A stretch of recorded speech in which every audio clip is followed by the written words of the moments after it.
Hello, hello, hello, everybody, and welcome back to The Second Stranger, Episode 2. Ooh, the brand new cast. Look at this. Ooh, what's happening? Hello. This is our main D&D campaign.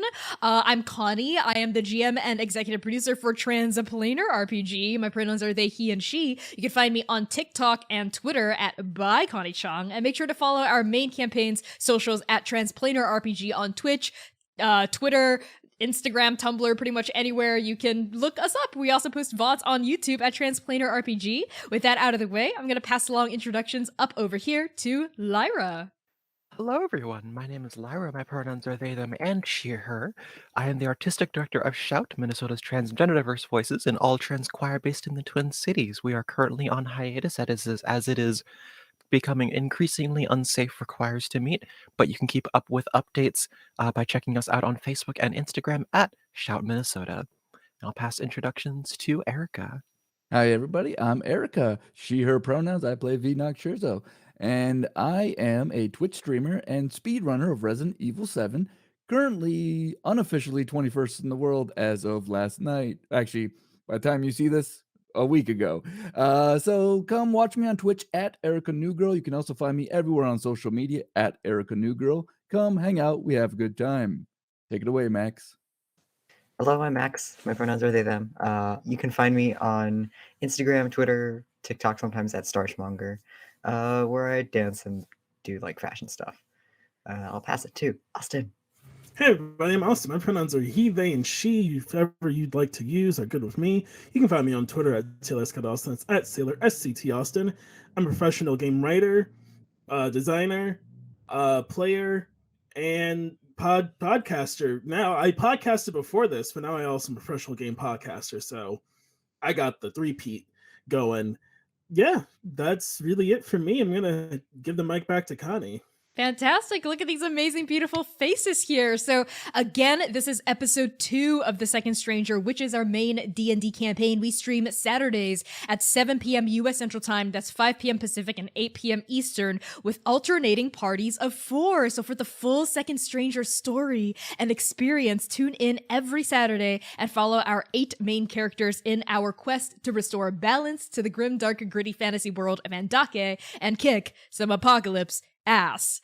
Speaking of kicking apocalypse ass, but retroactively in the past, Austin, you want to tell us about our podcast? I will. I'm the podcast person around here. Our podcast episodes release every Tuesday at the crack of dawn around 5 a.m. Central Time. Currently, we're wrapping up Arc 2 and only a few weeks away from embarking on Arc 3 in the podcast. Please make sure to leave us a 5-star review on Spotify, Apple Podcasts, Podbean, on the carrier pigeon who brings you the podcast, wherever you pod your cast. Just tell them we're great. 5-star review helps us out a ton. Tell a friend about the show.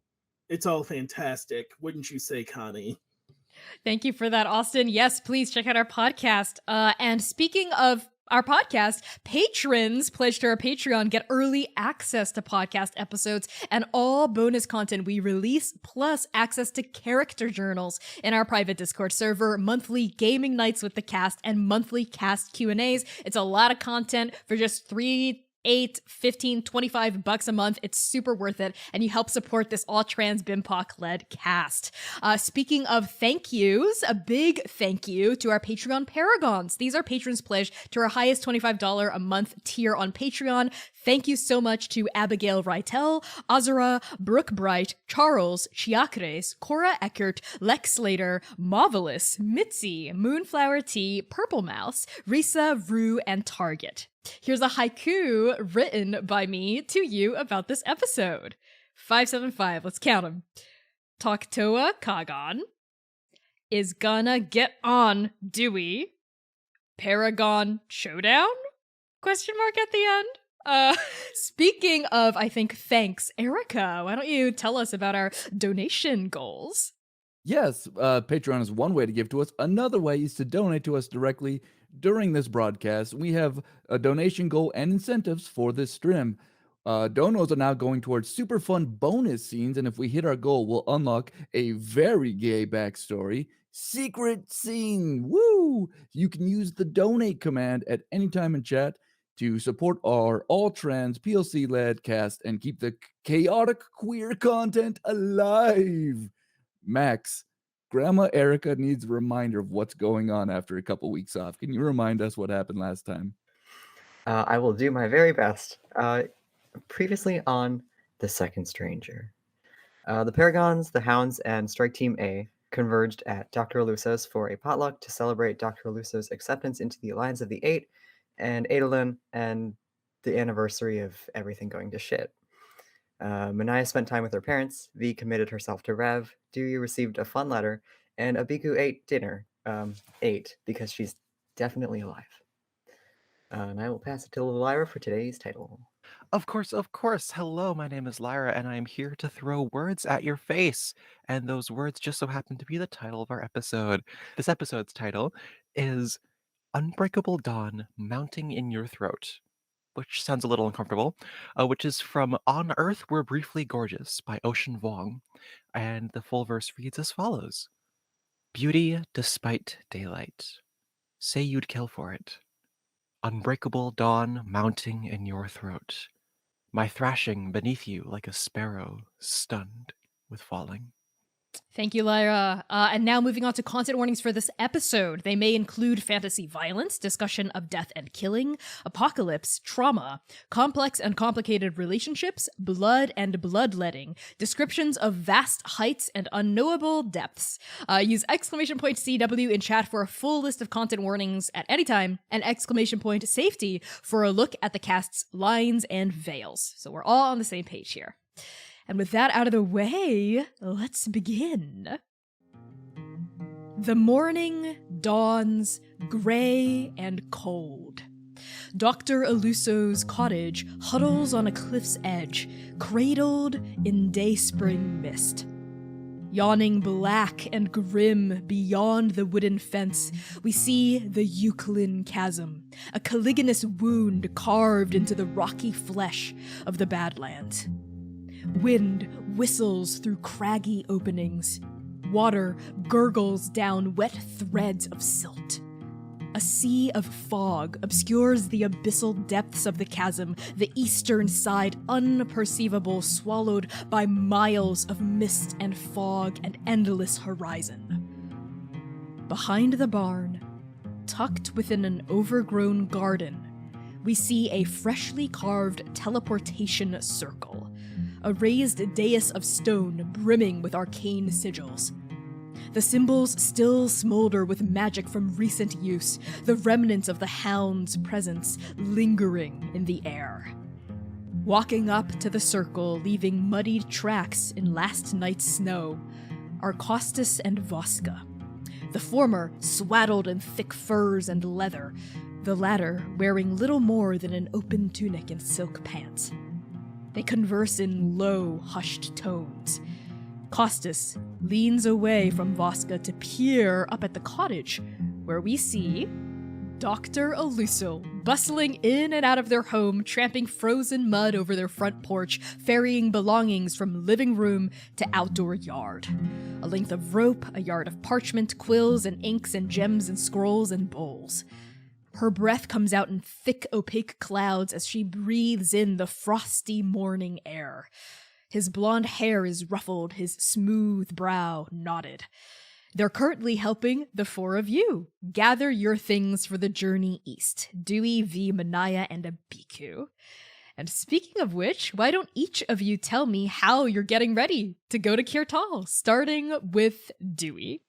I think the past couple days, Dewey has frantically been trying to get ready for this gargantuan task he's about to take on.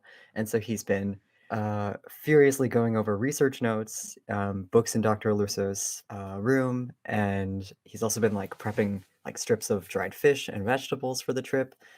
He's been, I think, lifting a little bit fruitlessly, like heavy books or something. And spending long nights just like staring at the cattle and the livestock in the barn, getting ready for the herding or whatever.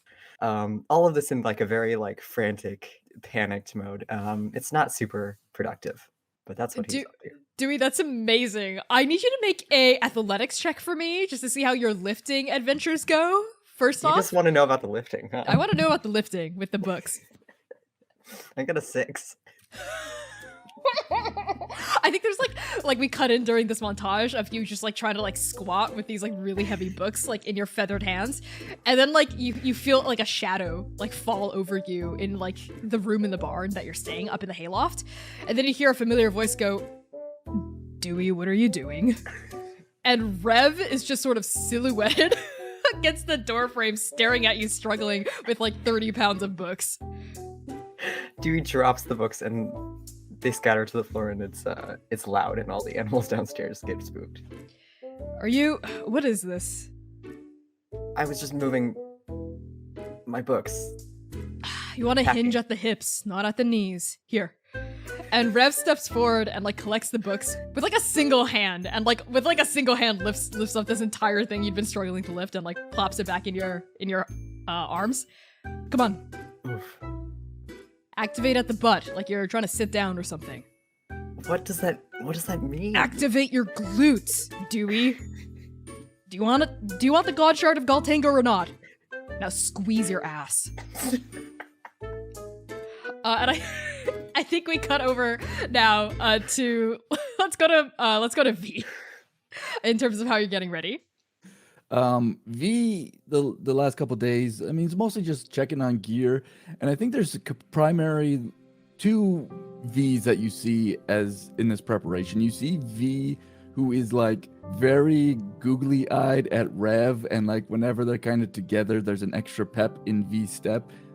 They said, you know, she kind of smiles a lot at Rev and kind of melts every time she's in front of Rev. And then there's also the V you see. Sort of like she finds alone time away from everybody. Maybe like when everyone else is away from the loft, you see her on top of the loft, legs dangling over, checking her journal, working on some documents that she's keeping in her journal. And kind of back to emo V, where it's like you just see her looking out on the horizon a lot and like just looking like knowing, hey, this could be like the last time I look at this specific horizon. And just feeling a little bit morose for herself. I really like that. Yeah, we just sort of like see a montage of V in the loft with her journal, snuggled up with Rev, you know, maybe also interacting with the other characters here. But like this, like, I think like grim mood just sort of like suffuses. It's sort of like this undercurrent that tracks you in every single scene, almost like a cloud or some sort of heaviness stitched into where you came undone and where Scott and Nectus tried to pull you back together. Your skin prickles with unease and gloom. And I think as we move away from like V, like you packing your bag, I think like at the front porch of Dr. Luso's, we're gonna pan over to Manaia. We find Manaia fending off her parents, specifically her father, who is trying to make sure her hair is all nice and redone in those long, beautiful braids we saw in Arc 1, making sure her new coat is covering enough of her body and not going to tear itself apart at the seams. But by tear itself apart, I really mean Manaia tear it apart like she did also back in Arc 1. And just like it was, it's long and dark brown, reaching to the floor, but this time with some more intricate designs inspired not only by Ukhliin culture, but a little bit with Jukan culture. There is some hints of the leaf cape that she previously wore being sewn into the leather in different parts. Self-same armor crawling over her body underneath. And as she's packing her bags and making sure that she has everything, she's like, Father, Dad, please, everything's fine. I know you're worried, but remember what we talked about. I can take care of myself. Your father, I think this conversation is happening outside the shack that he and Kaheilani built, like, behind Dr. Luso's cottage. That wasn't there before, right? Like, this is the first time seeing this shack. It's a little love shack, is what Kaheilani calls it, in, like, these booming, humorous, boisterous tones. And Napua standing out there, you know, hands on his hips, looking up at you, actually, like his brow wrinkled, just like a little bit of sparkle of, like, coppery scales, like, hinting, like, up his throat. I know, Manaia, I know, you're all grown up now. You don't need your dad or your mom, but I still care about you, kid. That. Really? Because That felt like an arrow through your old man's heart. You're all grown up, you don't need us no more. Is that what you're saying? You're leaving us behind. Father, every single day you lay a new trap for me to wake up to in the morning, and you always keep me on my toes. Gotta keep those senses sharp, Manaia. You may be strong, but gotta work on that. Dexterity. And he actually goes forward to try to, like, trip you, like, unexpectedly. Mm-hmm. Do you want me to roll for anything? Yeah, why don't we roll a Okay. contested acrobatics check? He's trying to keep you sharp. 16. Very close. Very close. This is the closest you've gotten to not tripping, but I think, like, he darts forward, you, like, expect it, right? So how do you try to, like, back away from him or outmaneuver him? I think Manaia attempts to, her hair is all down now, so I think she, like, flicks her head to try to, like, get her hair in his face. Hair attack! He sort of, like, fumbles a little bit as your hair comes forward, but then you feel another hard boot, like, trip you from behind, and as you, like, fall backward, you're caught, like, before you hit the ground by your mother, who had, like, crept up behind you while the two of you were bantering. Kahelani lets out a big, like, laugh. Got you again. And she, like, props you back up. Mother, that is the quietest I've ever seen you be. What can I say? What can I say? It's not just you that's been learning from Nepua these past few weeks. I've been learning the art of subterfuge. Okay, V-Nocchezo. Don't compare me to that woman. She's got no morals. And Nepua chimes in and says, honey, you didn't really have many morals before we had Manaia or met Nali or... Yes, I know, but Manaia doesn't have to know about all that. Are you ready for Kheer Tal? Oh, Mother, I know more than you think. Manaia pulls her mother into a big hug, and she says, well, after this, I think I'll be all ready. Thank you. Of course. And your mother and Nepua, like, hug you, right, in this tight little trio. And I think we pull away from, like, the three of you surrounded by this fresh blanket of snow, standing outside of the shack, right, with a couple of stray chickens clucking nearby. And I think, like, you see Squeak running by being like, no, get back in the pen, get back in the pen. And she's, like, running, trying to herd the chickens back into the pen. But, like, Nepua through teeth just says, just ignore that. Let's just keep this a happy family picture, right, as, like, we pull away from the three of you. And we find Abiku. Abiku is... I'm inside the barn, inside one of the stables, that's the word, but it's a stable that you would miss if you know it was there. There's like a false wall, and like out from the shadow, you see this like reptilian head, I think is the best way to describe it. Like this like skeletal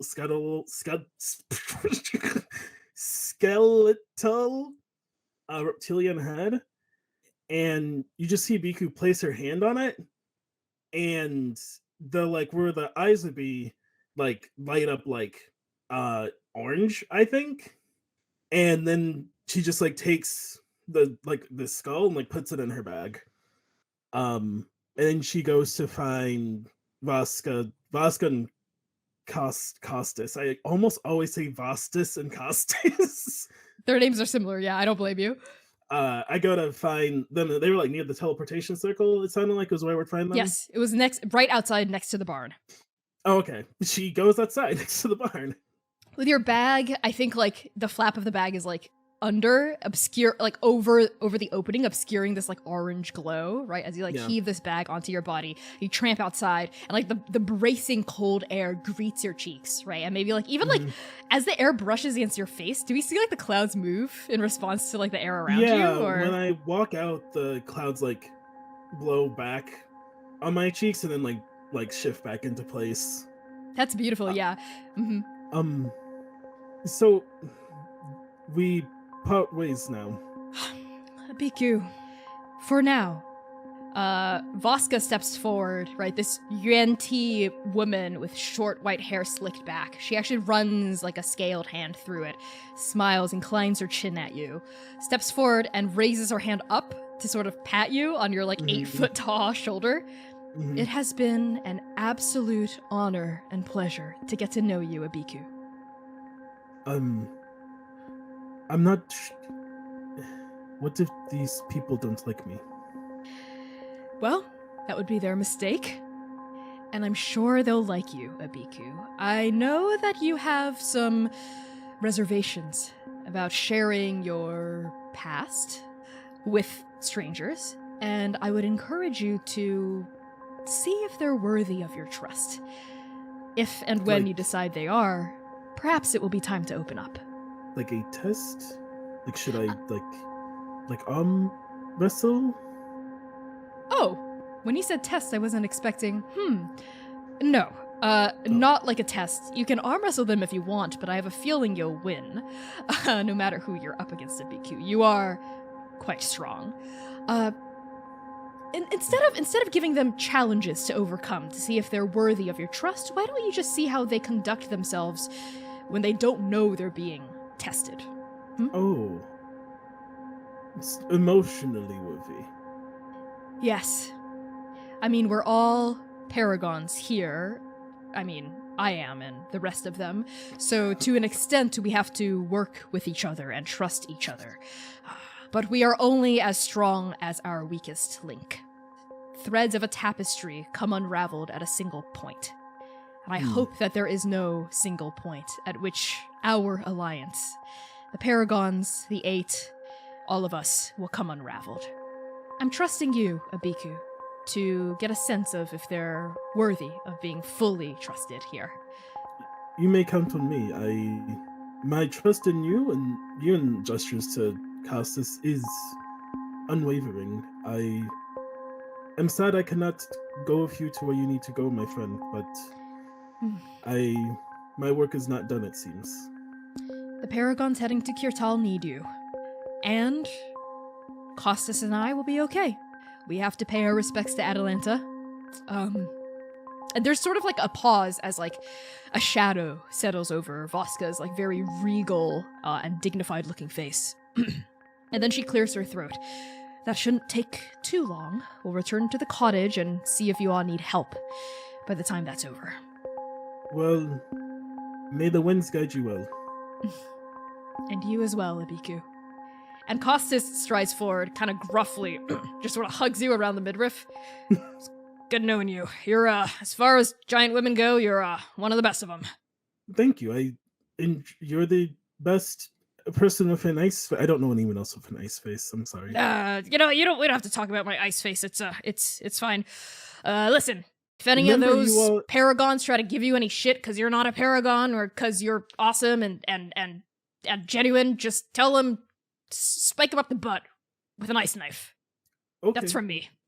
I will let them know to look for a nice knife up the butt if they are rude. You remember that you are quite beautiful. You don't have to hide your face. Costas clears their throat and sort of like throws a hood even tighter around their face. But not because, they're rejecting your advice, but you get the sense because they're like a little embarrassed and flustered by what you're saying. Yeah, whatever. Come on, let's go say goodbye to your dead ex-wife. And Costas like strides up onto the dais and Voska sighs and says, Costas, we're going to have to talk a little bit about decorum when we go to the championship. And she also like steps up onto the stone to like get ready to teleport away. They turn around to face you, Abiku, and they both smile at you. She smiles and waves. Also remember, Costas, your anger we worked on to 10 and then back down. Yeah. Breathing exercises, talk to a plant, say thanks to a bird or whatever. Yeah, got it. Can we go now, please, Voska? Bye, Abiku. I'll see you soon. Goodbye, Abiku.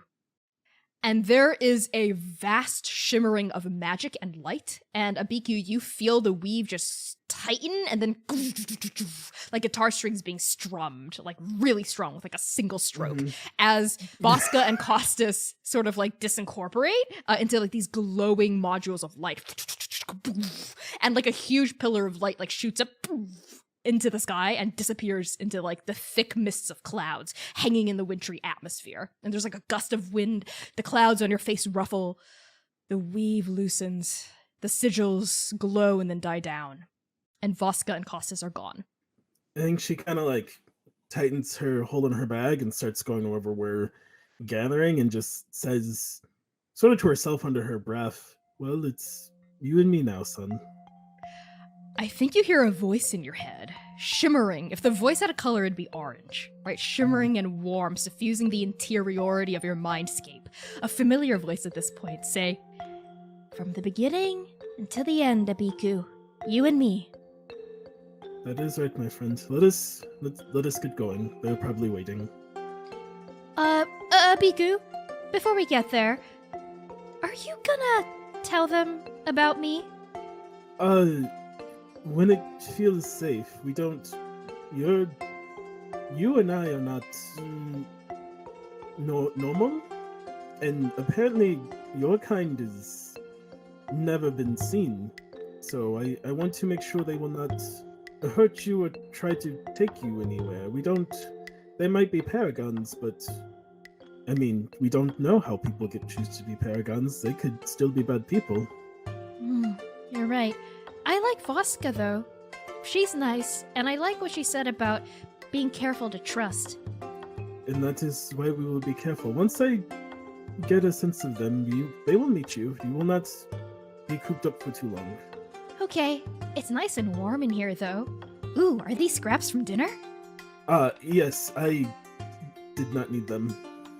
And then you just hear, like, psychic garbling and chewing noises, I think, in your The sound head. of psychic crunching. Yeah, that's psychic crunching. And then, like, the voice goes, oh, sorry, let me just... And then, like, the noise stops as they, like, end the connection so you don't have to hear it.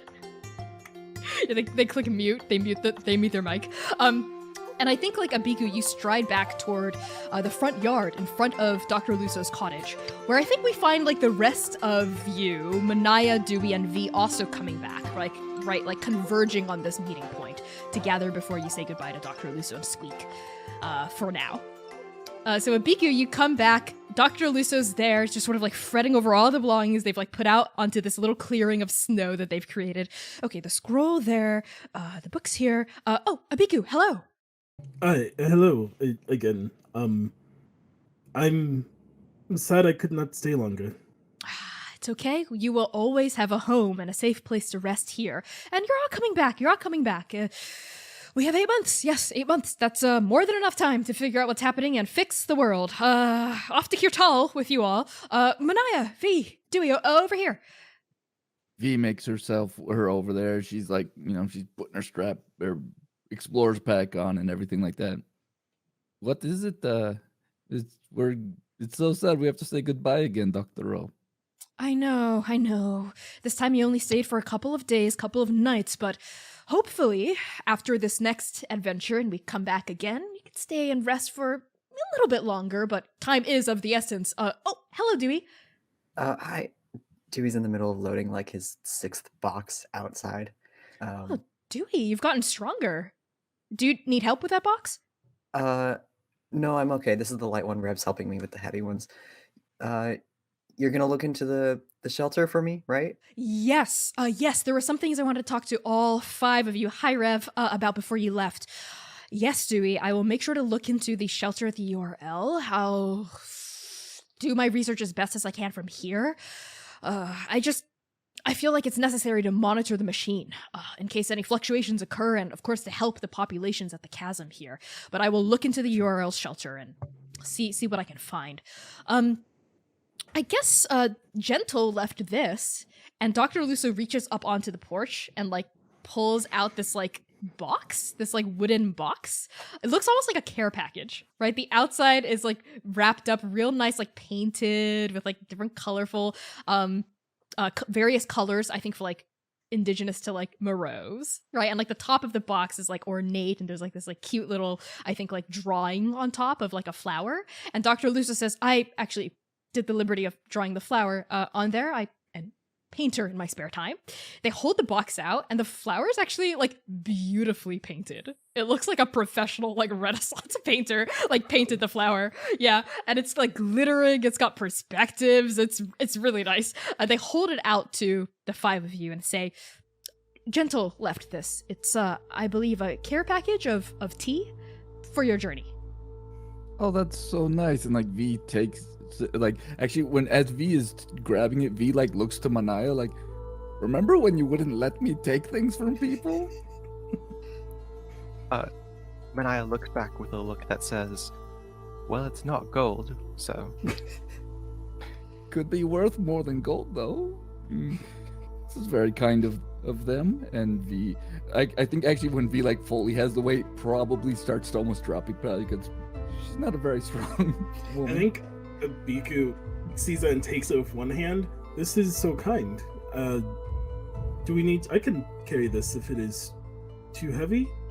Yeah, why don't you take this from me, Abiku? That'd be so lovely. Yeah, Abiku, you just like with a single hand, your wrist, perhaps a single finger, you like drop it into your own satchel, and as you like pull the top of your bag open, I think all of you just see like a glimpse of like a faint glowing orange light before Abiku like drops the tea and it shuts the lid right on her bag. He perceives it, but doesn't say anything. Is there anything else that we need to pack up? It is just Yes, us, yes, Gentle gave you some delicious, beautiful, very fragrant tea, and Oka, left this. And Dr. Lucy reaches into their, like, lab coat and pulls out, like, the dirtiest, grimiest, like, vial you've ever seen in your life filled with blood. It's so none of you will have to bloodlet for the scrying bowl to work. Who wants Oka's blood? I guess I'll take it. Dewey holds out, like, goes for it with, like, two fingertips. Here. Thanks. I'll make sure to thank them next time we talk. I'll make sure to pass that message on. Are you all feeling ready to go off to Kheer Tal? As ready as one can be. Do we have to really walk? I mean... Yes, I mean, there's no capital of Kheer Tal, and the Qaghan was quite upfront about not having a teleportation circle in the Oguma River Valley, so unfortunately we'll have to make it by foot. How much they move and the threat of a stampede, completely obliterating it wouldn't be very safe. Yes, exactly. It is nomadic out east over there, of course, too. So the question arises of where should a permanent teleportation sigil be put up? The politics of that, it's a whole mess. But if you're ready, then the riders should be here any minute now. Oh, actually, there they are. Hello, over here, please, come on in. And Dr. Lusso sees something beyond all of your shoulders and starts waving. And beyond the fence, the enclosure of the homestead, the low wooden and stone fence, you all see sort of coming out of the mists of early morning, a contingent of Kyrian soldiers, it looks like, maybe 5 or 7 strong. They're all dressed in these like furs. They've got like furred helms on as well to protect against like the midwinter to deep winter cold. Like colorful beads and hides and tassels like hang from their armor, and they've got these like big like boots, like snowshoes on as well. You see like arrows and quivers full of brimming with arrows, and like big long bows like strewn with tendons and horn strapped to their backs, as well as like scimitars, long swords, and short swords strapped to their waists and their back. And they're not riding anything, actually. They don't have horses with them. They're on foot. And they're led by a familiar tiefling woman, Selim, also known as Captain Shy, with this, like, gray skin, curved horns, and these horizontal pupils, right? And currently, she has, like, this long, thin tail whipping out from her pants, ending in this, like, sharp spade. She strides forward. She's by no means the tallest person here, but she is definitely the person with, like, the highest chin lifted and, like, the most puffed out chest. Selim strides forward under this humble wood and stone archway that represents the entrance into Dr. Luso's homestead and raises a hand. Dr. Aluso, I presume your paragons are ready to help us? Yes, right? 5 of you are ready? Do you need a pep talk? Anything else? I am technically not a paragon. Oh, Is that well, a that's problem? That's not a problem at all. I mean, I'm not a paragon either, Abiku. Well, But we're just as important. I just mentioned, are your paragons ready? I just want to make sure we don't tell a lie. Don't worry about it. I'm sure Selim just meant it as a... and at this point, like, the Kyrian contingent like strides in like through the snow past like the wilted rows of fallow garden beds, and they like come to a stop like in the yard in front of the 5 of you. Selim, well now, we better make haste. Yes, we should go, Dr. Lusso. As much as I would love a pep talk, I believe any more words and they would try to carry us away themselves. It has been good to stay here, and it's been good to see you. It's been very good to see you as well, Manaia. The homestead's certainly gonna feel more empty without all of your boisterous voices here, but Squeak and Apu and Kahilani will keep me company, and we will make sure to guard the chasm. Make sure you take good care of your chickens, Dr. Lusso. I expect them to be in good shape when I come back. Of course, V. You seem to have a very, vested interest in my chickens. They're lovely. They were there for me during the dark times at the beginning of this crisis. Manaia bends down and whispers to Dr. Lusso. She tried to pickpocket them when we first met. The chickens? I don't know. Is this true, V? I remember it differently. I remember going to check on chickens when I was there. We had heart-to-heart. Things were good. I don't remember. It could have happened. I don't know. Anyway, What's happened since then? thank I've you. almost died like 3 times. let us be off. Thanks for all your help, Dr. O. Of course. Anytime. And remember, you have the scrying bowl, so if anything arises, just keep me updated. All right, then. Bye-bye. And Dr. Lusso on the front porch waves goodbye as the 5 of you turn to follow the Kyrian contingent back out through the archway. Squeak also on the front porch with a little dirty apron on, leaning on a poop shovel, also waving with her little stubby arm. Goodbye, Paragon and Abiku. Find that godshard. Bring her home. Dewey, believe in yourself. Bye-bye. Seriously. And like we like hear her voice getting like quieter as like you all like move off. Seriously, you have to fucking believe in yourself. Future of our entire world depends on it. If you don't believe in yourself, you are gonna be so mad if you're the reason why the apocalypse comes as a stranger wins. And like it just sort of like trails off as you all Dewey leave. turns back to look at Squeak with a look on his face that does not inspire confidence. And I think like off this look, we're gonna dissolve to the Kyrian contingent leading your party to the edge of the Ukhliin Chasm. There's like this like thick bramble of like baobab tree leaves that like part to make way for your party, your group coming up to the edge of this huge canyon. We stop at the edge and we just see like the depths of this canyon are just bathed in fog. You can't see where it ends at all. It's like a sea of mist, right? Like maybe a couple dozen feet down. And the other edge, the outer lip of the canyon, the other side, the Kyrian side, is also bathed in mist. Like you can't see where it ends or begins. So it's almost kind of feels like you're at the edge of the world here, right? Mist all around you, mist beneath, mist in front.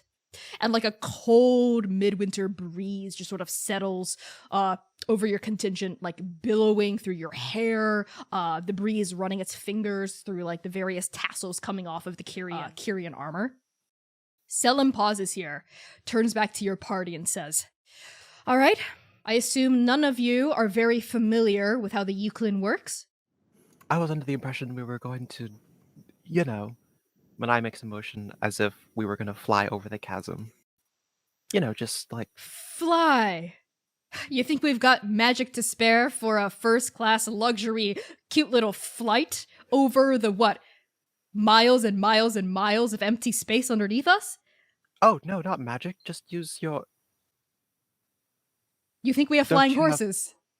Well, isn't that how you get... Oh. Selim... And Manaia, like, turns away and goes, Princess, you never told me that story was fake. You can just feel the princess laughing inside your soul. Like her voice is just... Oh, sorry, Manaia. Oh, I'm sorry. That was really embarrassing for you, wasn't it? Manaia, like, turns back slowly, face red, just like, not meeting anyone's faces. Selim just sort of cocks her horn to the side, looking at you, like one hand planted on the hilt of her scimitar. How old are you? 18. Great fucking Gal Tenger. Okay, all right. Anyone else here not know anything about the chasm? I mean, I know enough that I probably shouldn't go down there or fall in it or Feel free to enlighten more, friend. You apparently have more information that would be helpful to us. Good. That's a good place to start. Stay away from the chasm. It's full of dangers, both magical and mundane. But unfortunately, we're gonna have to go through it to get to Kheer Tal. Unless we want to waste weeks and weeks going south, traveling through the God Spine, and then coming back north again. We just don't have time to waste. 8 months. Her, mouth tightens. She looks around. Yeah, word travels fast in the Alliance. Here's the plan. We're going down on foot through those switchbacks.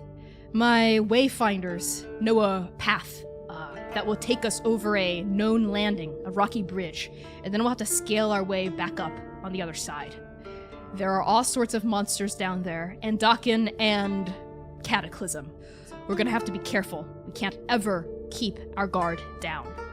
Do you understand me? Yes. Okay. Good. Sounds good. Good thing we have the best of Kheer Tal on our side. We sure do. And hey, what, 4 of you are paragons? I think we'll be okay. We got it. No problem. Let's do this. I am pretty okay too. Selim snaps her horizontal pupils to you, Abiku. Looks up, because you're 8 feet tall. Looks you up and down. Yeah, I think we'll be good with you on our team too. It's always good to have a nice, big, strong woman. You as well. And she looks at you too, Manaia. But she seems less impressed given your a faux pas earlier about the flying horses. It's not always about size. I mean, look at Dewey. Never mind, don't look at Dewey. Look at me! Uh-huh, Paragon of Scott and Nectus. Let's just keep our fingers crossed that there's more reward than risk waiting for us down there. Alright, let's set out. And Selim turns and starts just very confidently striding down this extremely narrow, cliff face with, maybe, switchbacks that are, 5 feet wide at the broadest, right? And some of them are, real narrow. And, she's going, really, she knows this place like the back of her hand. She's just, striding down. She calls back over her shoulder as she starts to disappear down into the mist. Don't lose your footing! And then she vanishes into the thick of it. Abiku's just gonna follow. I think V looks down and just wishes she could just teleport to the other side for the love of the gods. But after a heavy emo sigh, she makes her way down, following. Okay. As all of you follow the Kyrian contingent down into the mists, right? Your forms disappearing into this white opaque cloud of roiling fog. I think Dewey's walking behind Abiku, and because they're going downwards, he's his eyes would be level with her back for once. And after a couple hours of trekking, he's Abiku, was it? Yes, Dewey, correct? Yeah. I know we didn't super get to know you. Are you a fighter? Are you what is your? I just because the scars on your back, you don't get that from I don't know. Oh, yes, I am more martial than magic. I have some magic though. And Drew crafts and gives you a little flower. Oh, thanks. Where did you learn your fighting? It's something my mother showed me. Oh, She was quite skilled. So it's passed down in the family, yes. and you said you were from the did you grow up in the chasm? Yeah, yes. Oh, I didn't know anyone lived down here. We keep Abiku, to roll ourselves. deception. Roll deception and Dewey roll insight if you want.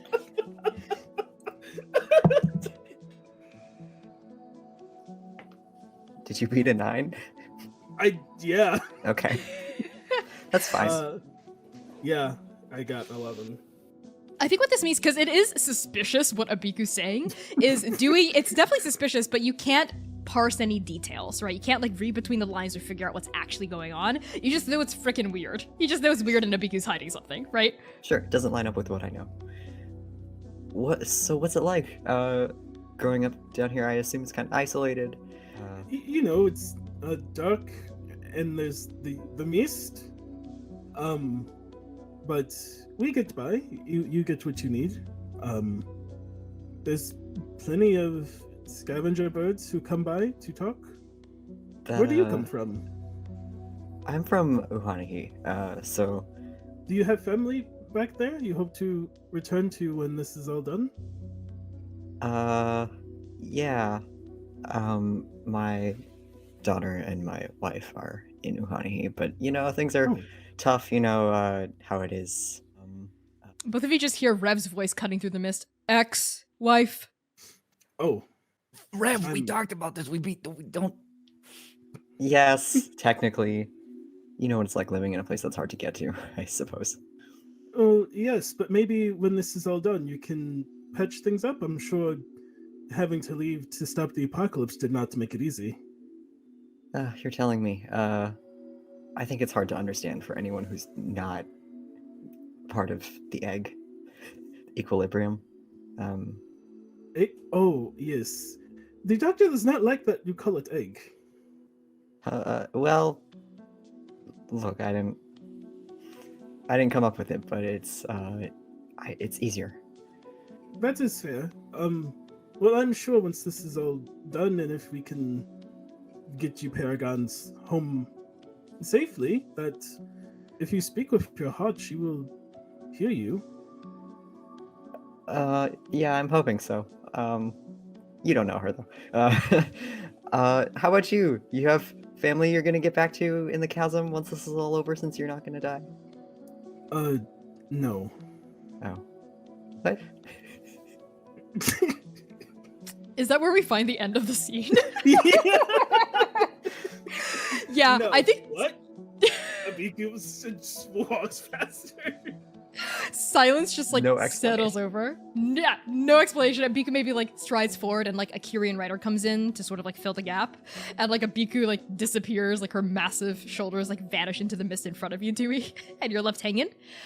And Dewey, if I may paint a scene for all of us of travel, on the heels of this conversation, this exchange with Abiku, we find all of you, like maybe we see you on like from a bird's eye view. We see this party of like at this point like 12 or 13 people tramping through the chasm. Eventually the series of narrow, rocky, craggy switchbacks ends at like a landing area. And there's like a narrow like rock bridge, like bridging like a depthless like hole, like just a huge chasm underneath, and like a narrow bridge. It seems to be like a natural bridge, right? Like bridging this gap onto the other side. And as you look around yourself, you see various other like narrow rock bridges crisscrossing like the pocketed sky above you and underneath you as well. And Selim, at like the edge of this like one of these many narrow bridges, turns and addresses your group and says, yeah, this is a part of the chasm that wayfinders call the veins, because they look like various crisscrossing veins. No one really knows why or how this happened, but just be careful, don't slip. Rocks are slippery with frost. And she starts like crossing over the bridge, like a balancing almost. It's about the width of a tree trunk, like balancing like with her like arms spread out and like one foot over the other walking. And I'm just gonna ask for like a athletics or acrobatics check from the four of you. You choose. These truly are Dewey dice. I got a nat one. We'll Good resolve thing that in a I'm a second. bird. Yeah, that's true. Good thing you're a bird. Oh my god. What did the rest of y'all get? Manaia is actually going to hook her axe down around the rock, so that if she does slip, she just pulls and tightens it to catch her. Okay, you know what? That's smart. You can have advantage. I got only a 7. Oh my god. This is where we Abiku? die. I got a 21. Can I help one of those two? How How far is about this bridge? Couple 100 feet. So I could dimension door to the other side of it. Yeah, if you like fell off, maybe you could dimension door like halfway like in False. midair. What am I doing? I have magic. Right. I think that's what V's gonna do. Is like V's gonna like go and like start to slip off and be like, "What am I doing?" and cast dimension door and just. Wait, I love that actually. Yeah, we see V maybe like forge forward. You slip because it is freaking slippery. It's frost rhymed rock, and as you start to tumble through the air, Rev is like V, like she's reaching out a hand, but then you just poof and poof, and you reappear on the other side. That sounds about right. Wait, what am I doing here? And Rev also like black mist and feathers swirl around here, and she reappears next to you, V. I'll never get sick of that. I know. Come on, you can do it. Tiayo. As like Rev is like bumping her fists and like gesturing for you all to come across. Manaia, what did you get? 25. You're good. So Abiku and Manaia. I think you're maybe sandwiching Dewey on either side. I think maybe Abiku in the front, Manaia behind Dewey, bringing up the rear, and both of you sense when Dewey begins to slip. I mean, I would probably just turn around and grab Dewey by the scruff of your shirt. Is that what you're also trying to do, Manaia, or are you trying to do a different maneuver? If Manaia can unhook her axe and try to catch Dewey with it, assuming that Abiku doesn't. I think both things happen. I Dewey's think flailing. So yeah, Dewey. So Dewey, paint me a picture. What does it look like as you slip? I think Dewey loses balance and his arms go akimbo, and like stuff in his overstuffed pockets start like coming out, and he starts grabbing for them, which makes rescuing him even more difficult. Ooh, I think with your nat 1, roll me a d4. Oh no. I'll tell you what begins to slip through your feathered fingers. A 1. Okay. Things start spilling out of your pockets. Nuts and bolts, washers, like little like mechanical bits that aren't too important. They begin to just like fall into the darkness underneath you. But something else slips out too. A scroll sort of like falls out of your pockets, and it's the blueprint of the god jar Oh my fucking god. that Tarnok and Kilohana made. It's just like a wind comes by, gusts, and it starts to fall out. That's what your nat 1 means, because you're a fucking bird. You're fine. You're not gonna die here, right? Like, but that's what it means. You might lose that. So Manaia, you unhook your axe and you go to like catch Dewey, and Abiku, you turn and you grab Dewey by the scruff. Both of you succeed. Dewey doesn't quite fall onto the axe yet because Abiku scruffs him, but all three of you see the scroll flutter out of Dewey's pocket. What do the three of you do? I'm going for it. I'm trying to get out of like Abiku's grasp. That's my life's work, man. I don't think there's any reason for Abiku to think that paper is more important than Dewey, so she's not gonna go for anything. Ooh, yeah, Abiku holds on, and Dewey, maybe you're like flailing, like turning, twisting, trying to grab this paper. Manaia, your axe is out. So Dewey and Manaia, if the two of you want to, both of you can make a dexterity check to see if you can snatch it out of the wind. What did y'all get? 12? Okay. Better than a 6. Okay. I think what this means is, Dewey, you reach out and you grab it. Around the same time, maybe that Manaia also snatches it, right? Like you both grab onto like a different corner of it. But then because like, you know, you're kind of tilting and tipping, it rips. The blueprint rips in half, and Manaia, you have one half, and Dewey, you have the other. And then everyone's stabilized. You must be careful, it is slippery. Manaia takes a glance at the scroll, realizes what it is, and goes, Dewey, I'm so sorry. It's okay. I have the whole thing. It's fine. That would have been bad if I lost it, or if you hadn't grabbed it. Thanks. I'll take it back now. Right. The paper was more important than you? I can fly. You don't know. You know Where how are you long I've been walking? working? Huh? If you can fly and you just tripped, why are you walking? I'm glad we got the scroll back. Yes. Abiku asking the hard-hitting questions. It's like, why don't you just fly? This is Every hero so needs funny. a fly, Abiku. Oh my god. Can't you just fly over it? Everyone, no, Dewey, no. Why would you think that? Oh Oh my god. Dewey doesn't see wings. Dewey is wow. Okay. You all successfully make it to the other side of this gap. Right? Dewey, you have two halves of your blueprint that perhaps you stuff more securely away deeper into your bag. And the rest of the Kyrian soldiers also make it across safely. And your journey continues. You're basically walking on the edges of the walls, like climbing up physically sometimes, like going up like kind of natural staircases at other times, and still at other times having to bridge the gap between like huge cavernous openings underneath you. I think we're heavily in mist. It's kind of hard to see other people. And all of a sudden, Dewey sort of just feels V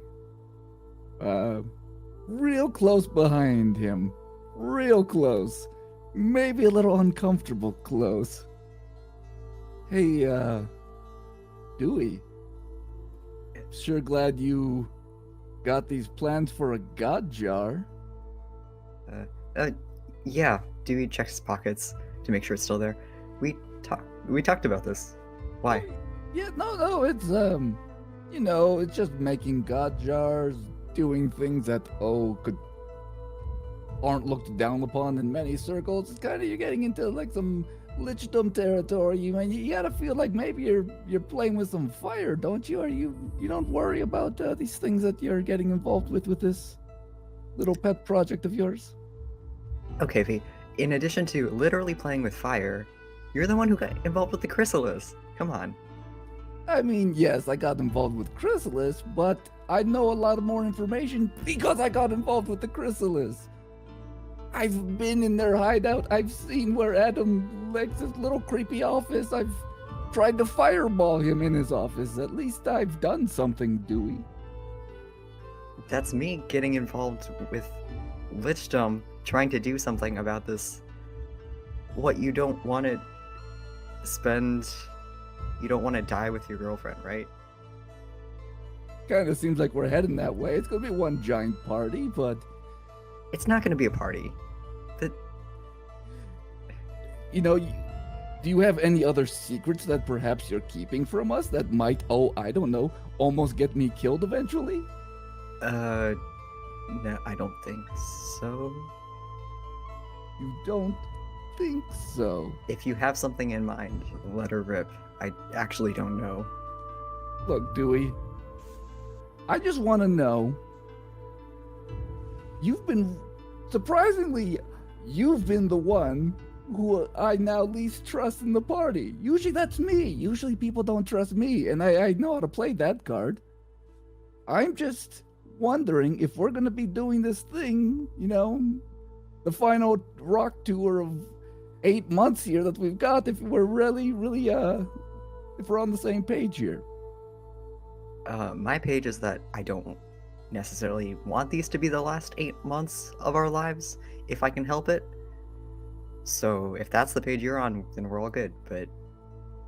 Look, Dewey, this whole god jar business, if it works, great, wonderful. But I just want to know, if you've got something coming up, if you meet a random stranger who ends up being your new best friend, if you encounter a child on the street who turns into some type of myriad creature, if you do anything... I get it. What? Yes, I get it. I've been punked before. What's your point? I want to know if you can trust us, and in conjunction, then I can trust you. You all know more than literally anyone else in my life about what I'm doing. So I hope that gives you enough whatever you need to trust me.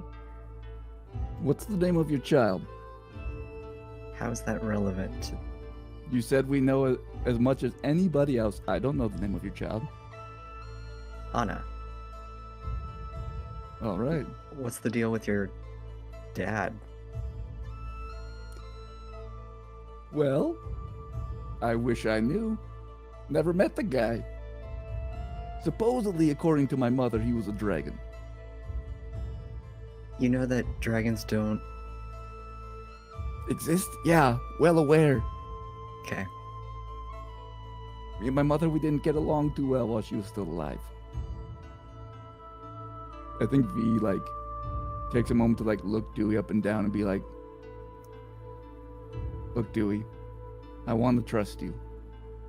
I really don't want to spend this last year of my life being with people who are going to get me into a situation I can't get out of.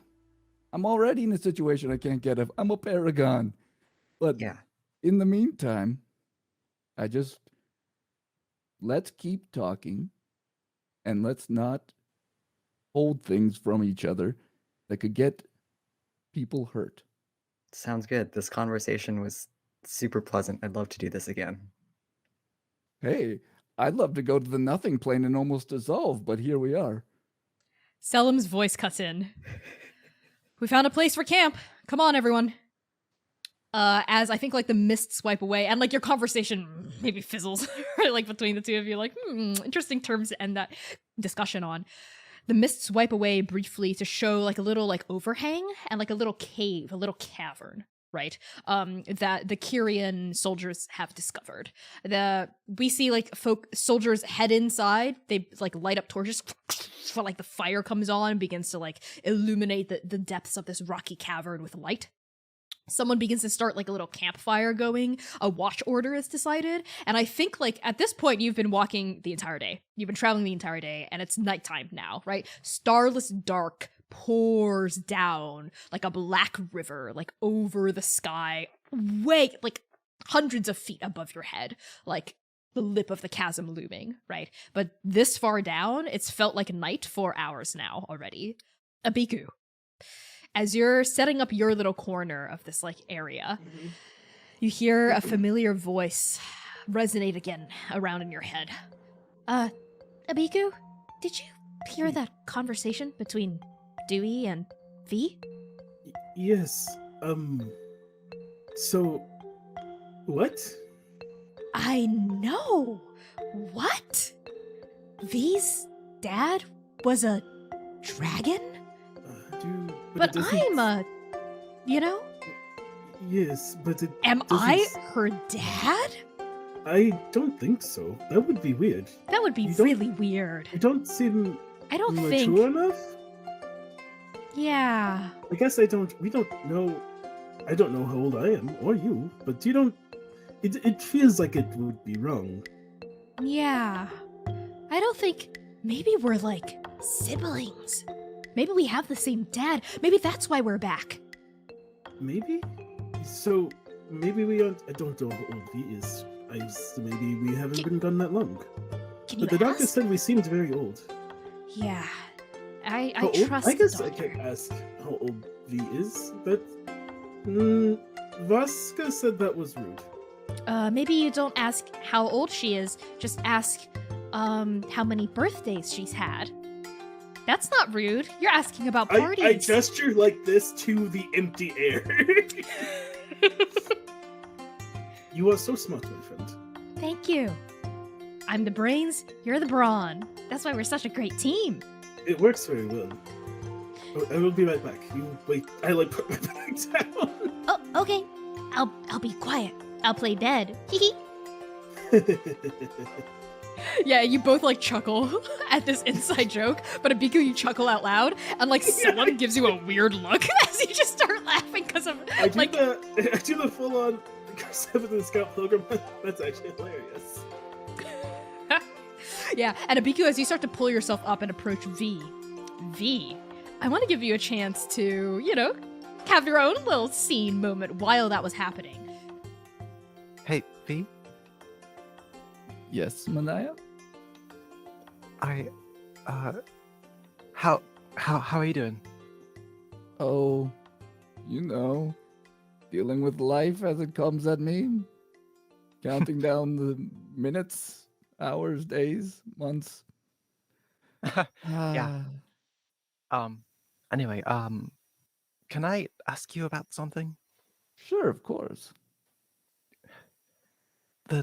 Do your scales ever hurt? When they're like growing, or when they get caught on something? most of the time I don't really think about them too much. It's more like when I'm like trying to put my hand through my hair that I like rub against. I'm like, oh, I've got things there, and I can't say I've really gotten them caught on anything. They're not like tiefling horns or anything. It's just like skin patches. Are you gonna grow wings? Well, wouldn't that be something?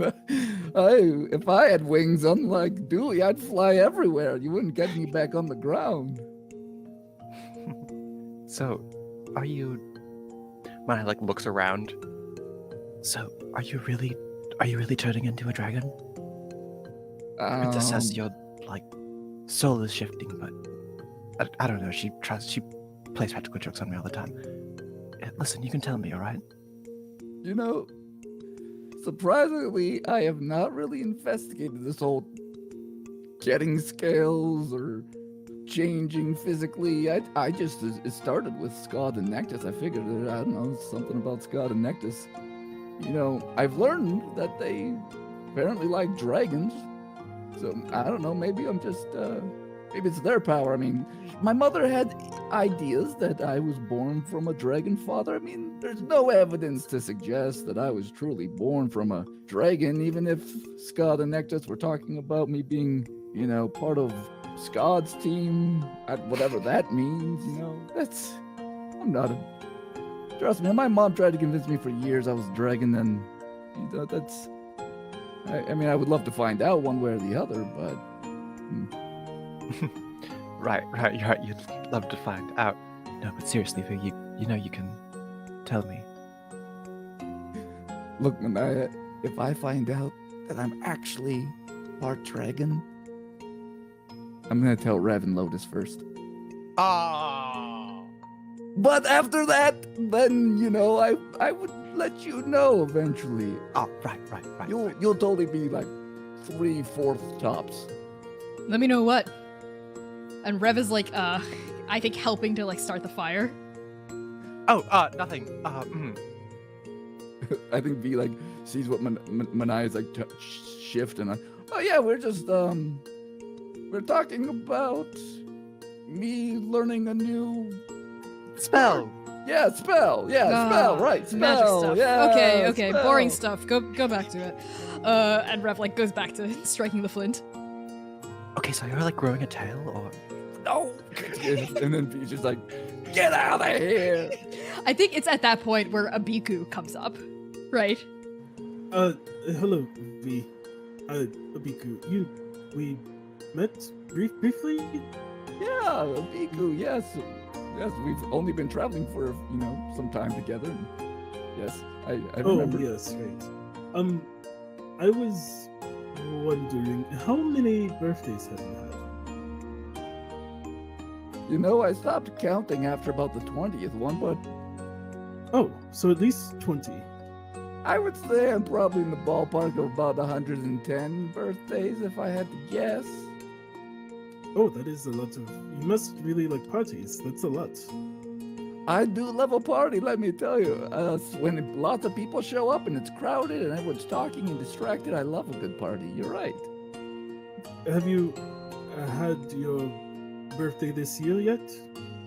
I don't even know what day it is. I stopped counting those a long time ago, too. Oh. So you could have had more birthdays. I mean, I know we're in Raven, right? So, I've had my birthday before. Oh. Okay, thank you. And leaves. I think V's just like looks back at Rev and be like, what was that? Rev actually sidles over, like the flint catches, and like a flurry of warmth like expels up from these dry logs. She like hundles. Hundles? She hundles. She goes back to like you. That, stop it! I don't know. I made up a verb. She hundles back to you. Rev hundles back to you and leans down and says, so we should talk about Abiku at some point. Manaia, Dewey, gestures for a Paragon huddle. Listen, Manaia, you were with your parents during the dinner when all that shit went down. But Dewey, you were there. Abiku is The not paragon alive. of Medusa. Oh? No, Voska is the paragon of Nebusa. Right. Snake right. Lady, yeah. Right. Abiku is dead.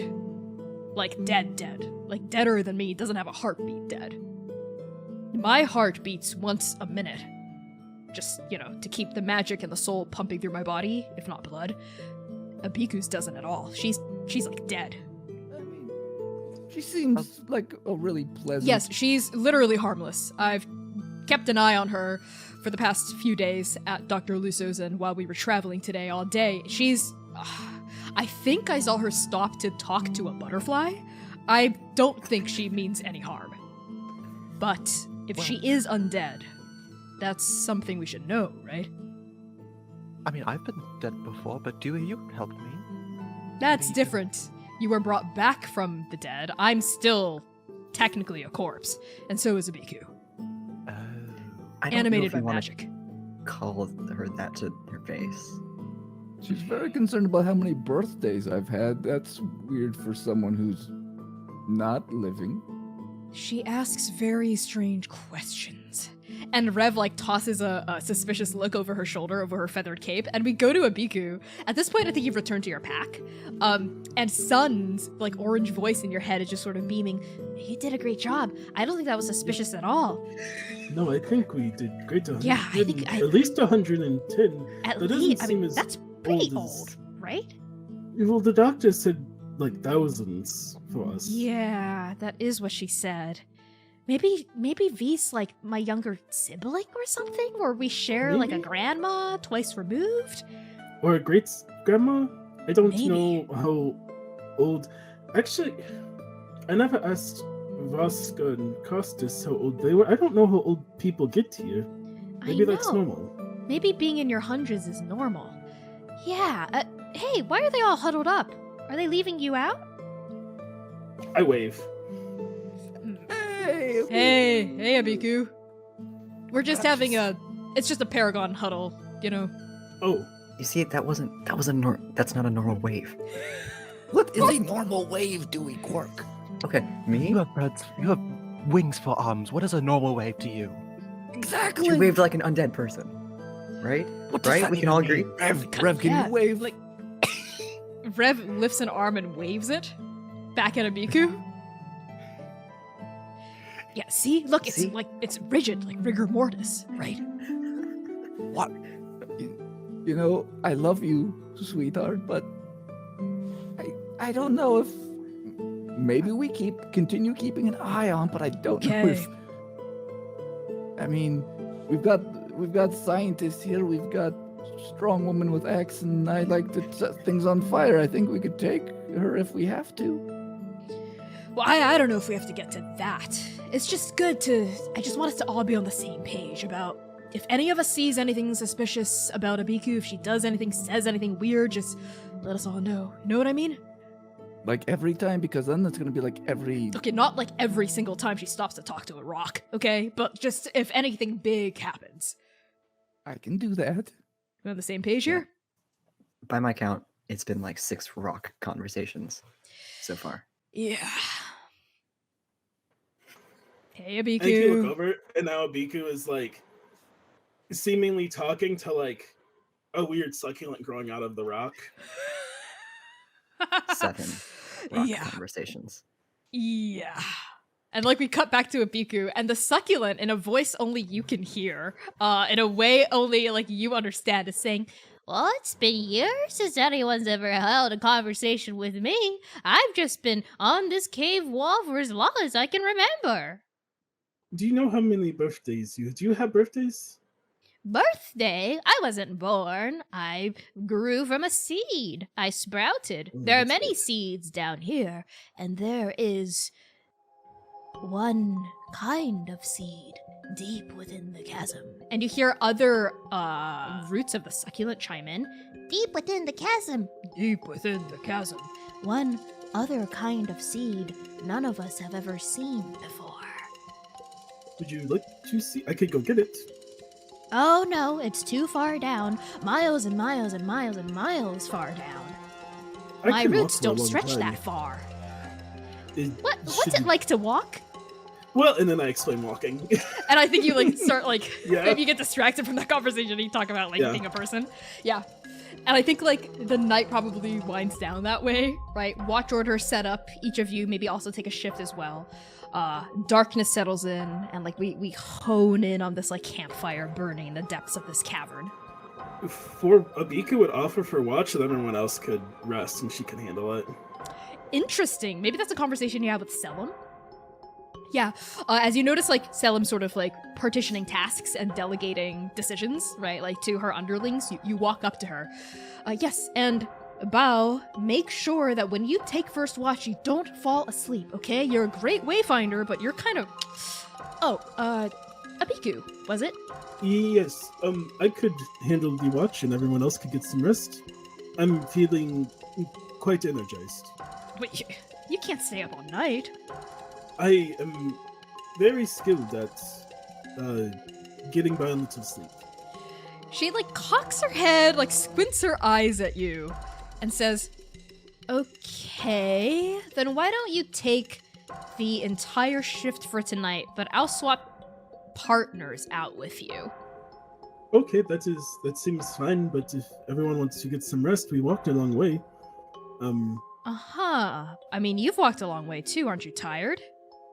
No, I am used to walking so much.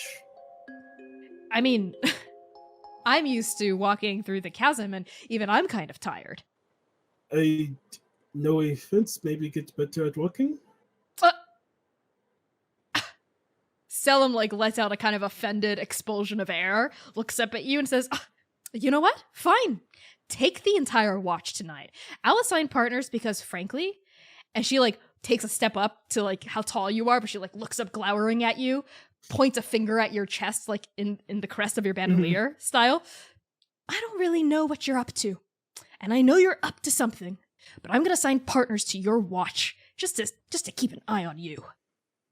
Okay, if in the morning I could have a sip of tea before we leave, that I will be okay. That's all I ask. All right, Bao. Take first watch with Abiku. Report if you see any funny business. As we start leaving, I whispered around, you can take a nap if you want. I won't tell anyone. Oh, thank God. I'm so tired. Don't I'm, worry like, about tired it. all the time. I was trying to tell her I could just do it. It's okay. That's amazing. You know what? Just prop me up and paint eyes on my eyelids if she comes by. You got it. I'm a great painter. Oh, thank Gal Tenger. Thank you. And like the two of you start to like set up for Yeah. watch that night. Yeah. And we see like darkness percolate, trickle in, settle over long shadows, down across the rocks, wintry gales blowing past. Focus on this burning hearth in the middle of this cave. And on that, we're going to take a quick 10-minute break. So everyone, thanks so much for tuning in so far. We'll be back in 10. Thanks for supporting the stream. Again, remember to donate if you haven't already, and if you got some funds to support our cast, so we can keep doing fun programming like this. We'll be back in 10 minutes. Love you so much. Bijou.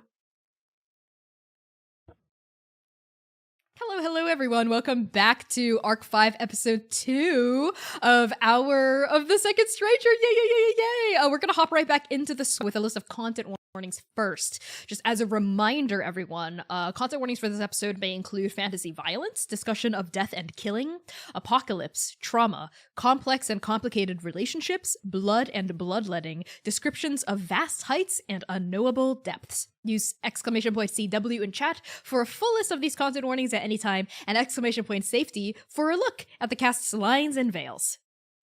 So with that out of the way, let's hop right back into the swing of things. First, there was nothing. A dark before dark. A time before time. Oblivion in every space between space. And then there was pain. Blinding white, miraculous pain stitching itself into a reality that did not exist until now. And then there was time, and the passage of time, and a mother, and then you. Dewey, Manaia, V, and Rev. The four of you gasp awake at 8 a.m. on the dot inside this cavern. Your heart's pumping, sweat beading on your temples, your palms slick with sweat. The mist, the cold chill just bouncing off of your skin from all this heat surging up through your bodies, through your souls as you gasp awake from a shared nightmare. But this nightmare is different. This nightmare is not like that bloodied battlefield with the stranger touching down, destroying all of you that you're so used to. This is a completely different experience entirely. What do the four of you do? I think a V immediately grabs to like Rev and just being like, was that a different dream? Yes, I did. Are you okay? Are you... Yeah, no, I'm fine. Dewey? Naya? Naya sits up and pulls her axe from the wall and looks at it a little weird. How did it get? She must have in her sleep. She wrenches it out of the wall and says, "Yes, that was different. Dewey, do you have paper? We need to write this down." Yeah. Dewey flips through like the haze of sleep. He like grabs the notebook next to the bed and flips like 30 or 40 pages in of dream notes. What was it like for y'all? The pain. I remember pain. Blinding, white, pain. There's something so... I don't know, new about it? Yeah, it wasn't the battlefield, it was just so much pain. I don't remember seeing anything. There weren't any visions. I didn't see monsters or soldiers or dirt or air or ground. It was just sensation. Well, it felt like she was. Maybe it was mother. Father? Mother? My mom's dead. She's been dead for years. That doesn't make any sense. She didn't feel like that. That's not what my mom feels like. V.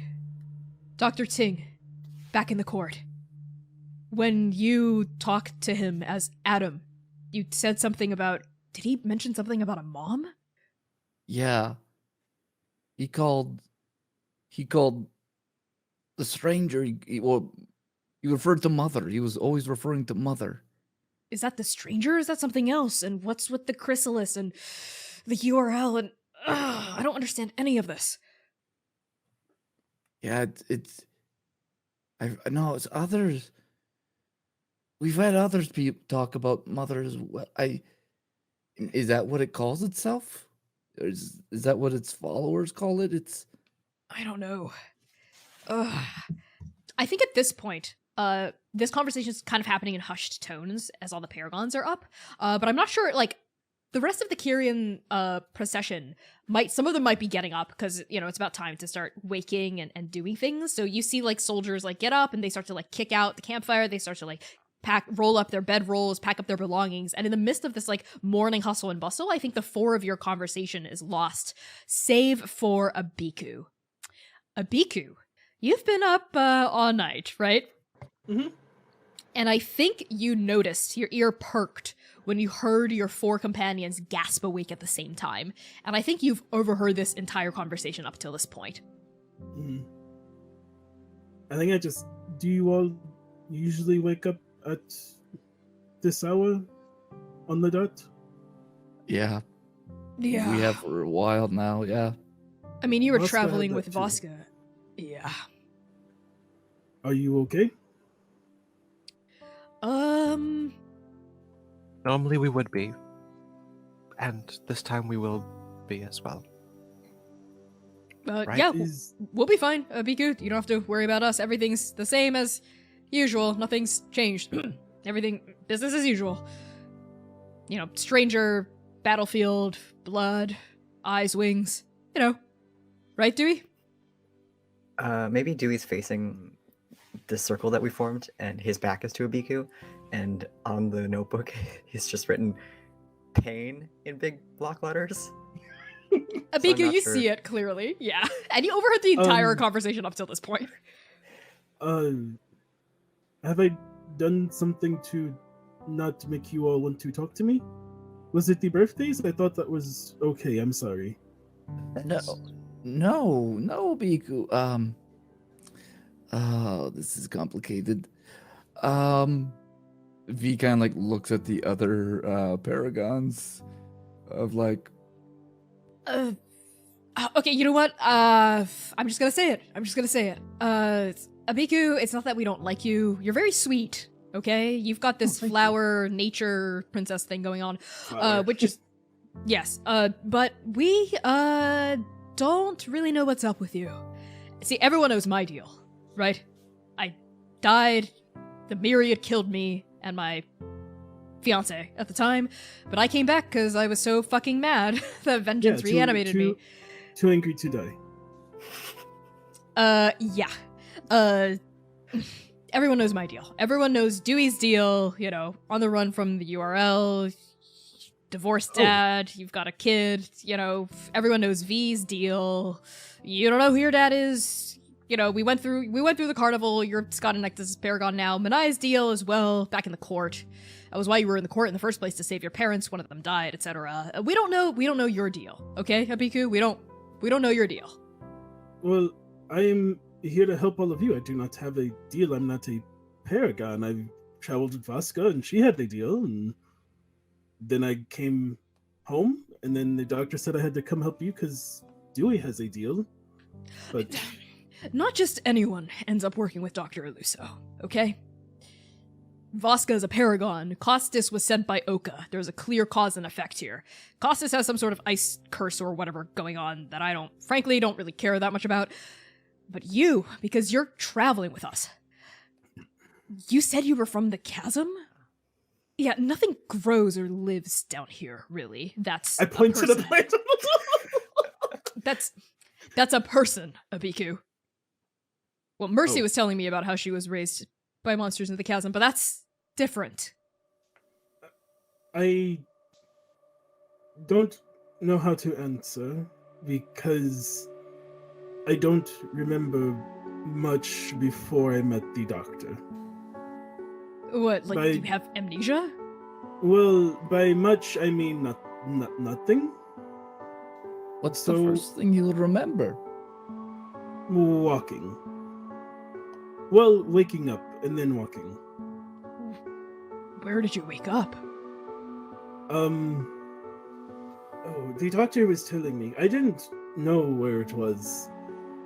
Some mountains near where he lives. To the chasm or the Godspine? Because the Godspine's real far south. Right, that's miles away. I think there's the chasm. That's what I'm from the chasm.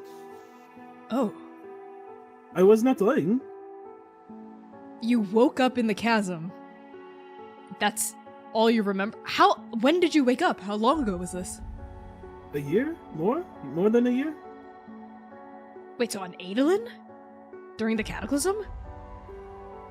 Yes, I do not remember that, but I'm told that happened then. I got up and I started walking, and then the doctor found me, and here I am. Is this just like one of those creatures that we keep fighting? No, we find all these creatures that aren't originally from here who seem to be taking people's souls, and there's these sacks full of souls that we like to... Oh, my bag is full of the tea and some of my things. I don't have another bag. Abiku, was it? Yes. It's kind of a strange question. You're not made of goop, are you? You're not gonna like melt down if you get hit too hard?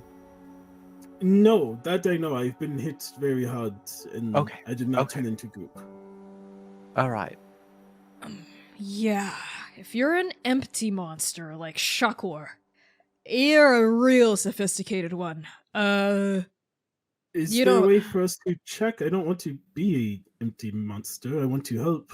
Unless I could be an empty monster and help. No, I don't. I think our goals would be diametrically opposed here.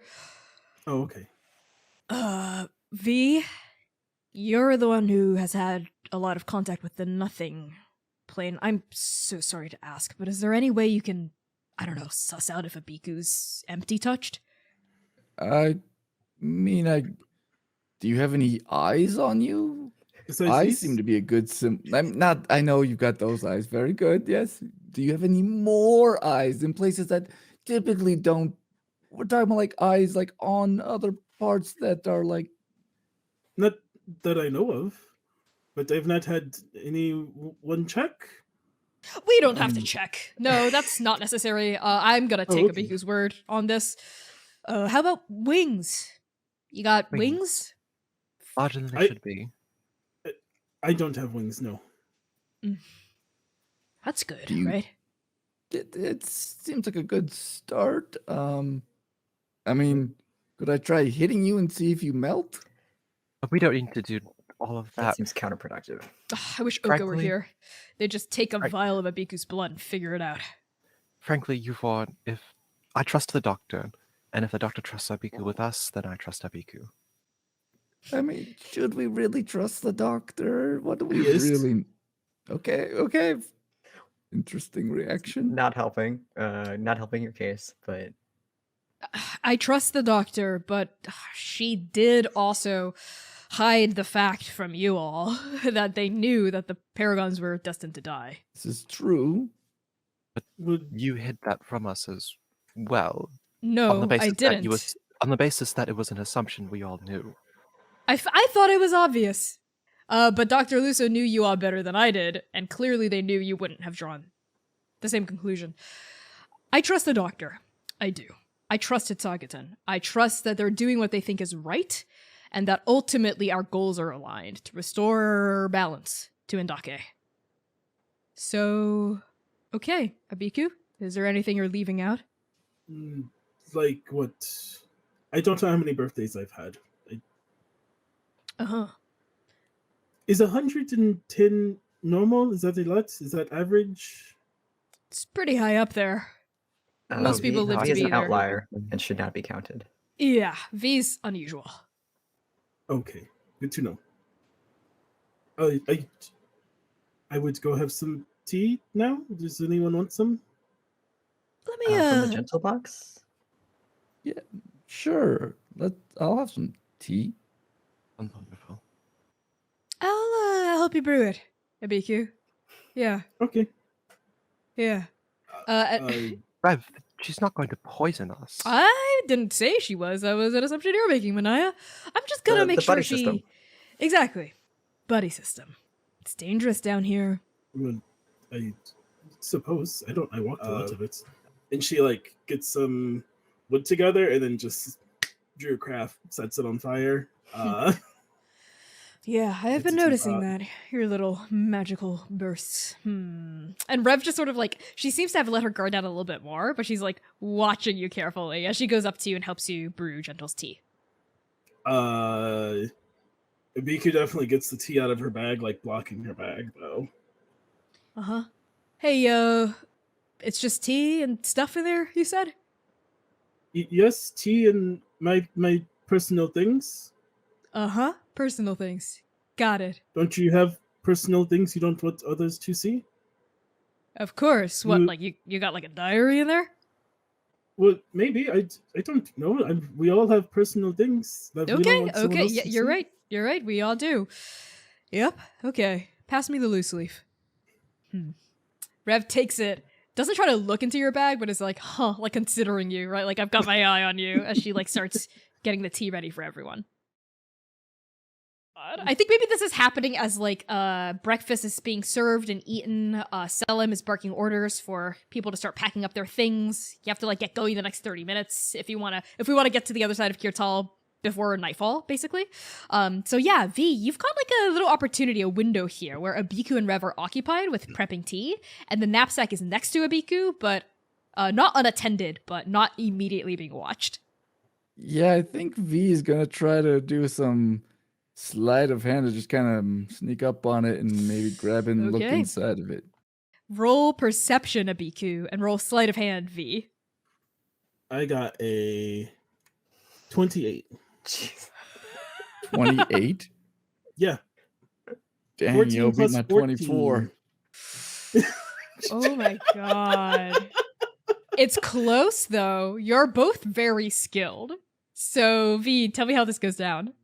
I think V, like, I think this is a real high tense moment. Like V's kind of like moseys in that direction, and if you're actually just watching her, her hand is just ever so casually like reaching down and like trying to grab, like a strap, and Abiku's like, making some tea, and as she lifts, I think something shifts in there, and she doesn't get to see anything that's in it, but she like drops it a little bit, and it makes a little bit of noise because it like falls over, and V just like nonchalantly like, oh, did I accidentally kick your bag here? I'm sorry, it fell over him.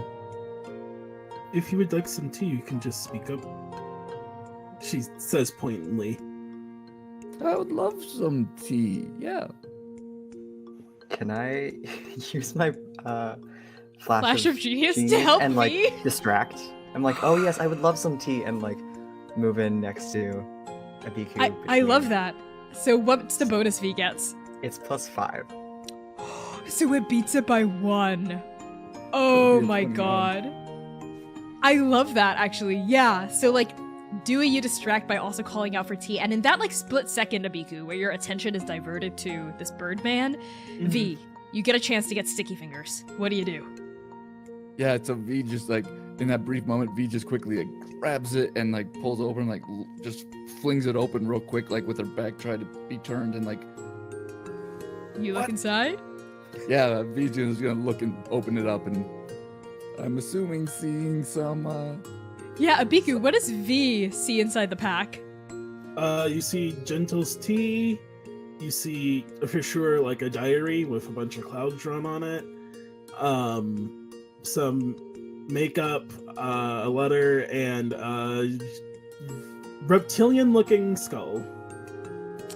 Are the eye sockets glowing? I think maybe it only happens when they're talking to me, so I don't think so. Okay. And a skull. what is Abiku? Hi friend. And like V like it's not even hiding anymore. I found your pack on the ground wild. There's some bones in here. Yes, a trophy from when I was in Miraz. V, would you like to roll nature? I have never done a nature roll ever in my life. That's what First kind nature roll ever. Yeah, that's a 6 with no bonus whatsoever. Something about it feels familiar, but you can't place it. Okay, oh, if only Oka was here. They love this stuff. They'd probably know exactly what this was. Well, when we are all together again, I can show it to them. I did not know. Yeah, I mean, I would love to hear more about them from your perspective. I can tell you the story over tea. Oh, that sounds lovely. How's that tea coming? It's coming. V, it's rude to look at people's things without permission. And like Rev's trying to like cover for you, V, so that this isn't so clearly subterfuge, but the moment may have passed. I mean, the bag was falling over. I was just protecting it, and V like puts it back. Right, of course. Sorry about that, Abiku. It is okay. Thanks, Paul. I will keep better eyes on it. And she like puts it on her back. Uh-huh. Ah, that's hot. And Rev like sets down the tea like on a little saucer and puts it back down. Mm-hmm. Me, Austin doesn't have a whole story, but like I can roll, and Abiku will make up some kind of story about something that they fought, and she took a trophy from that. Yeah, why don't you roll would fit this performance? thing. Roll performance to see how well Abiku sells this story. I have a +0 to performance. That's a 16 though. Okay, it's passable. It's a good, tavern story. All of you get the sense that some parts are embellished, You know, some parts seem made up on the spot, and some parts are weirdly glossed over, but it's a passable story with a beginning, middle, and an end that is consistent, right? About some sort of like reptilian, maybe like a frostworm baby or something. Not baby, like frostworm, like juvenile that you fought, right? Like it was something like that. like guarding the godshard, super weird monster. Weird ice monster. Yeah, you make it up. And, you know, like Rev nods, goes, uh-huh. All right, what did you say it was? A frost worm?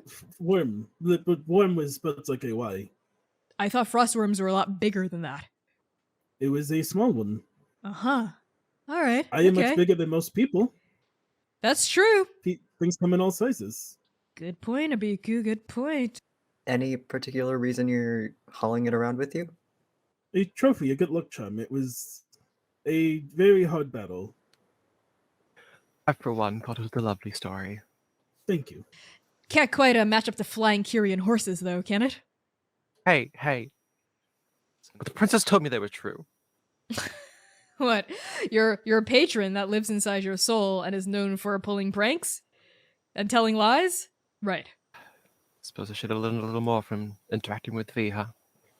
Why does everyone always think all I do is lie? Does V lie? Oh, Abiku. And I think at that point, Selim goes, all right, breakfast is over. Come on, we've got a long day's hike ahead of us. Onward. And you all like gather your things, you like sling your packs over your shoulders, you kick out, you know, the fire, you make sure you leave no trace behind because it's, you know, it's a chasm, it's a nature preserve or whatever. You head out of the cavern and you begin to climb through the mists. It's midwinter, it's real dang cold, so your breath comes out in like thick white clouds that just disappear into the fog all around you. And thankfully, Selim lets you all know that this is the last day of climbing and travel you have to do. If you make good time, you'll be able to get up over the other side of the lip of this chasm and be on the Kyrian side of Ukhliin before the starless night rolls in. I think you all climb for the entire day. You climb up and down and up and down and up and down and up and down, and it is exhausting work. So I need all four of you to just make an athletics or acrobatics check to see how tired you get. 26 from Manaia. 11 from Dewey. Synthetic 20 from Abiku.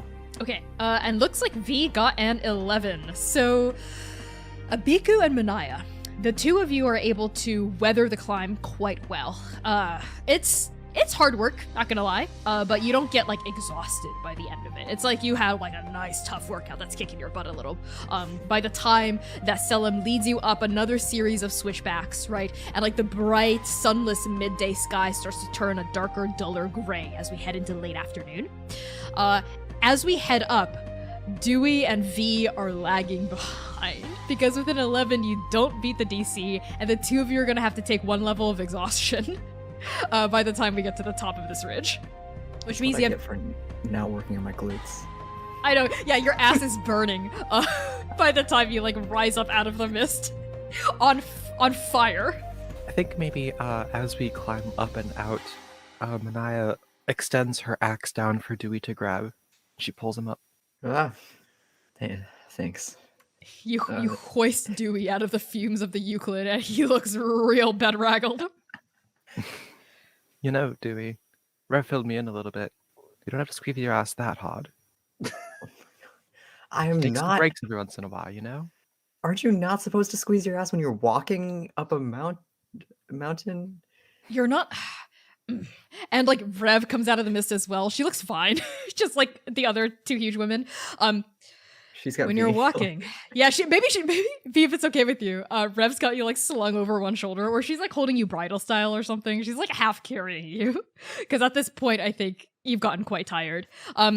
Rev comes up out of the mist and addresses you, Dewey. Your core, Dewey. When you're walking, you want to engage your core. You gave me way too many pointers. There's so many I thought muscles. you were supposed to be smart. Aren't you an egghead? I'm... Number one, offensive. Number two, I don't remember. I didn't study the muscle.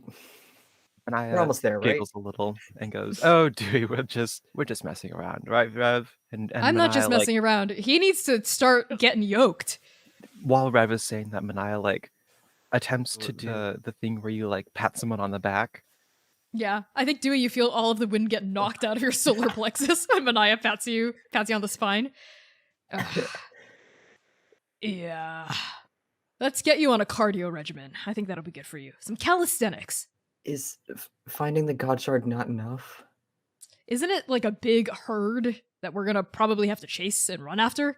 We'll put you on a horse. You'll be okay. No one ever told me the physical requirements of being a paragon. Yeah. Well, eat more protein, rest more, work out more. Easy for you to say. Are we there yet? And Selim calls back, yes, we are. The four of you crest the final switchback, which is the ground of which is just slick with mist and morning air. And I think the fog finally clears open to reveal the sweeping plains of the Ogumor River Valley. Kheer Tal sprawls out in front of you, emerald horizon to emerald horizon, like a freaking beautiful, breathtaking promise. And the fresh, valley air suffuses your nostrils, filling your lungs with crisp winter chill. And you see in front of you a contingent of horses and their riders waiting, ready to be ridden into the future of our next session, actually, because we are gonna cut the session there. Wow, what a nightmare sequence. What an introduction and reintroduction to Abiku. I'm so excited to see how this distrust amongst the party plays out, but you'll have to tune in 2 weeks to figure out what happens with this party, because I have been your GM and executive producer, Connie. My pronouns are they, he, and she. You can find me on Twitter, TikTok, Instagram, but I'm not very active on Instagram, but Twitter and TikTok are the main ones, at by Connie Chong. I'm gonna pass along introductions to Lyra. Hello, everyone. My name is Lyra. My pronouns are they, them, and she, her. You can find me being the artistic director of Shout, except not very much right now. Anyway, it's an all-trans choir based in the Twin Cities. You can check us out on Facebook and Instagram at Shout Minnesota. We are on hiatus as it is not safe to gather as a giant group of people yelling words at each other musically. But keep up on Facebook and Instagram for updates regarding that. And I'll pass introductions to Erica. Hi, everybody. I'm Erica, she, her pronouns. And you can find me at Erica New Girl here on Twitch or any other social media that I happen to be on. And come hang out with me on Twitch while I continue my quest for top 20 speedruns of Resident Evil 7. It's a good time, I swear. Max. Hey, I'm Max. My pronouns are they, them. I've played bad at rolling Dewey Quirk. You can find me on Instagram, Twitter, TikTok, at Starchmonger, where I post dance videos and sometimes the stuff I make. I'll pass it to Austin. Hey there, I'm Austin. You can find me on Twitter at SailorScottAustin. It's at Sailor SCT Austin. I'm a game writer, designer, player, lover. Let's play some games.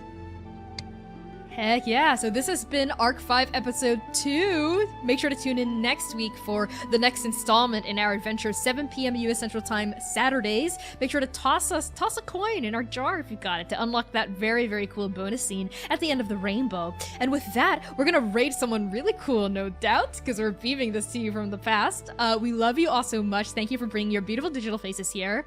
See you next week. Shpijo, Bijo.